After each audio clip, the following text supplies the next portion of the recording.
9 U.S. Presidents, Assassinated by Globalists, by Larry Engel. This is an Opus Brief. An overview Opus Brief, Number 1 President, George Washington.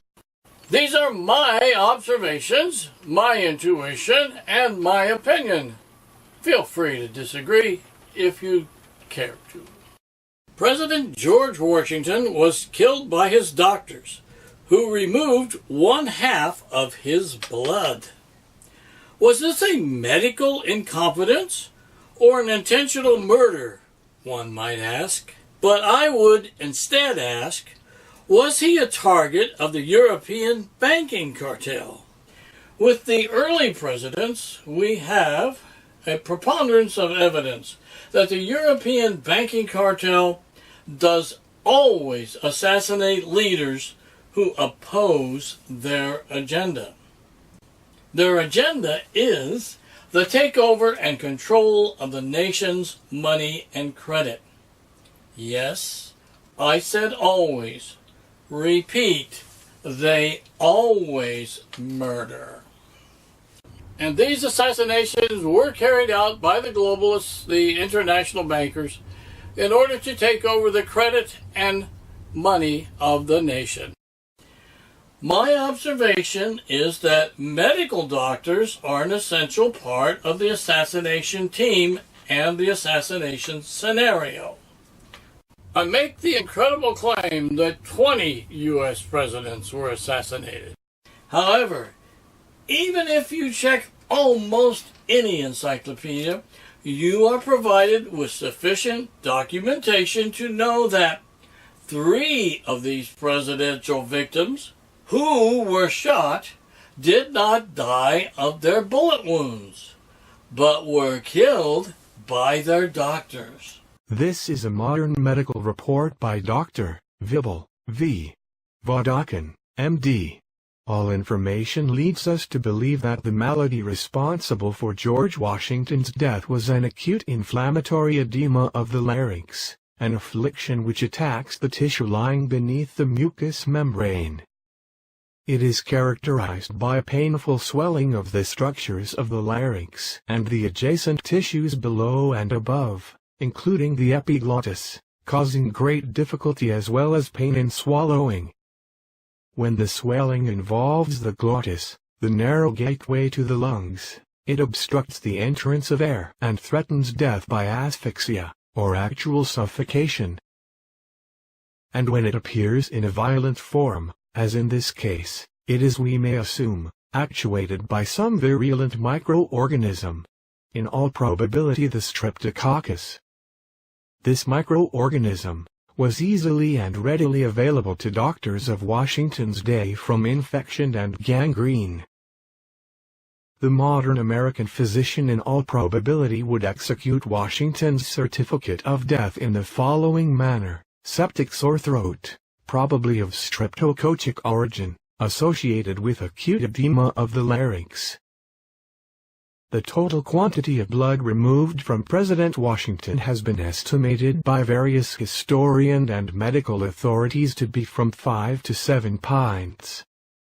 The total quantity of blood taken amounted to from 124 to 126 ounces, or 3.75 liters. Drawn over a period of 9 to 10 hours on Saturday, December 14, 1799.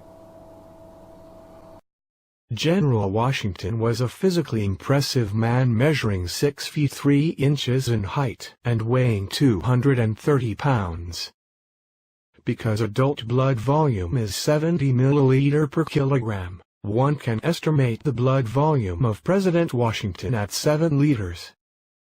The extraction of more than half of his blood volume within a short period of time inevitably led to preterminal anemia, hypovolemia, and hypotension.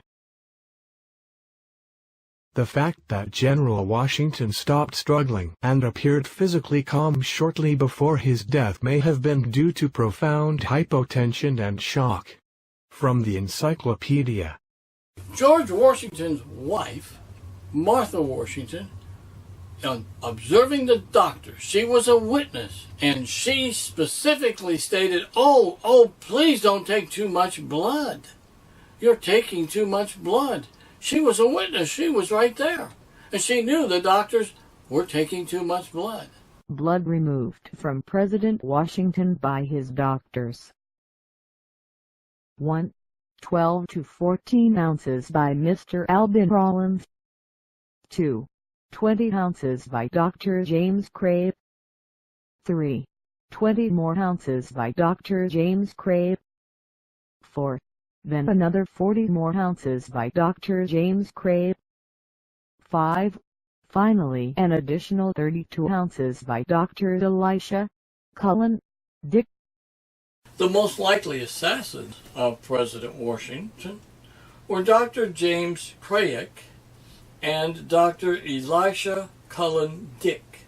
Both men would have been approached and likely threatened by foreign agents and who gave them then orders to assassinate Washington. What evidence supports this?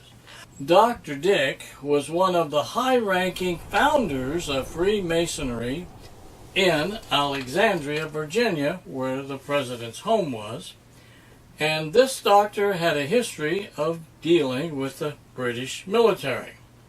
The Masons are the blind obedience foot soldiers of the banking cartel. The other doctor, Dr. James Craik, was Physician General of the United States Army. And that was the title that was given to the Surgeon General today. However, he was born in Scotland and first served as an officer in the British Army. These two doctors killed Washington. Or do you believe Washington's death was a chance event? Or maybe a medical error? Had President Washington lived, he would have played a major role in this country from protecting the nation from the insane, inhumane banking cartel. So they removed him. Modern doctors confirm that Washington died by the actions of his doctors, not by natural causes. The people need to intelligently demand debt-free